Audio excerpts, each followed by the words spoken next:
In Chapter 11, we set sail to our next route map. This chapter marks our first instance of promoted generic enemies, alongside a very bulky Wyvern Lord boss. Every enemy is a flyer this chapter, and though the Dragon Veins work to hinder their movement, we of course want them to approach as soon as possible. This means immediately sending our lead combat units west turn 1, while avoiding this particular set of tiles in the center that trigger a zone-based reinforcement. We can work around this by deploying our classic Sky Knight Ninja pairing, with our new ninja Kagero making a great first showing in the southwest, while Saizo needs to get a bit lucky just this once to demolish the northwest.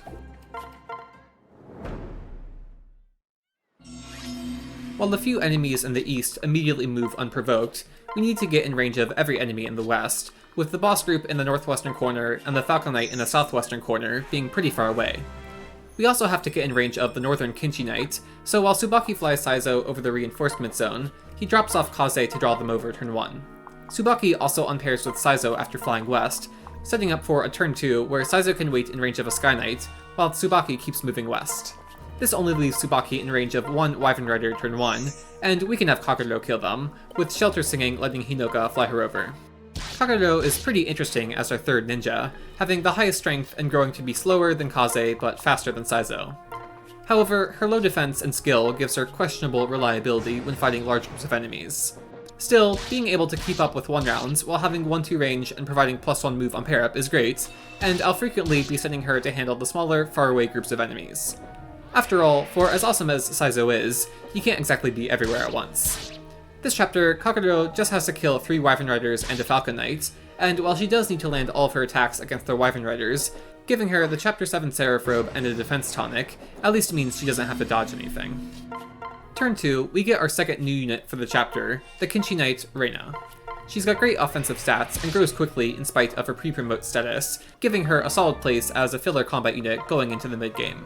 Perhaps more importantly, she comes with Flying 8 move, which is a place in our movement for most every feature clear. For Chapter 11 though, there's not really much for her to do, since the majority of our army is already grouped up in the east, and can actually use these enemies as one final push towards reaching level 10. Corrin already reached level 10 last chapter, but she has a few kill opportunities when OHKOing Wyvern Riders here, in case she needs more. Silas started this chapter just below level 9, but in unequipping Kaze here, we can ensure Silas gets both a chip attack and killing blow against the Kinchi Knight. Promoted enemies give a lot of experience on normal, so this almost gives him a full level on its own. Rinka started this chapter at level 8, but again, with our XP gain being so high, we can also get her close to level 10, having her get kills using huge dual strikes from our bow users. As usual, there's a lot of flexibility in how our army could team up for kills, but I've put together a particular formation turn 2 that will maximize our kill opportunities for Rinka turn 3. The Sky Knights target Orochi over Takumi to deal more damage, who I've left in a position to provide Fujin Yumi dual strikes on the following player phase, and unequipping him makes sure Orochi doesn't just get the kills herself on enemy phase. As for the west, Saizo waits in a spot that lets him kill a Sky Knight that wouldn't be able to reach him turn 3, as well as start fighting a Malignite that he can't reliably one-round. If I weren't concerned about his future combat potential, then I would have just promoted him this chapter, but because we're using average growths, the extra levels we get for waiting will be very important for keeping Saizo as a combat lead going forward. As for Kagero, I have her wait in range of the Falcon Knight turn 2, having taken out the Wyvern Riders turn 1. They're actually really fast, and only a strong bow user could reliably one-round them. Of course, Takumi and Reina are stuck in the east, so it's up to Kagero and Hinoka to weaken them on enemy phase, then finish the kill on turn 3 player phase. As promised, turn 3 features a lot of appealing kills for Rinka, with 2 weakened Sky Knights at a diagonal to our bow users, and a Malignite that we have several actions available to weaken. We could have Corrin providing a dual strike here with a Dragonstone while providing supportive, but we're already overkill on Corrin XP, and I actually want Reina to reach level 5 in time for a certain late game map, so I'll be trying to fit in opportunities for Reina XP whenever possible. We can of course get Rinka both Sky Knight kills with the Sync from Azura, which gets her to level 9. However, we're not quite done with Rinka yet, since our turn 2 position has set us up for a Shelter Sing, letting Rinka also get the Malignite kill. With the Brass Yumi, Takumi gets over 90 hits and has 0 chance to get the kill. Because Rinka got an HP level, she's getting a +4 damage boost from Fiery Blood that lets Takumi keep the accurate Brass Yumi equipped for his dual strike, but you can always just trade Takumi the Fujin Yumi, or give him a Strength Tonic to give this kill more reliability. Gold is getting a little tight, but there is certainly room for a few more tonics in the early game than what I've used. Rinka just barely fell short of level 10, but Silas reaches it in her stead, giving us our second shelter.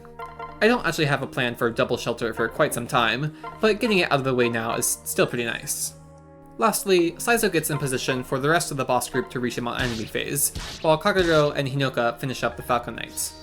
Like Rinka, Hinoka needs to reach level 10 in a couple chapters, and getting a promoted kill does wonders for quickly getting there.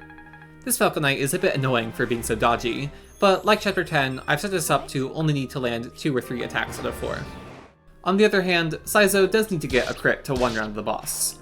With the energy drop, Saizo just needs to get one of 2 9% crits, for roughly a 17% chance of success. This will actually be the only necessary crit for the entire run, so I figured I let it play out.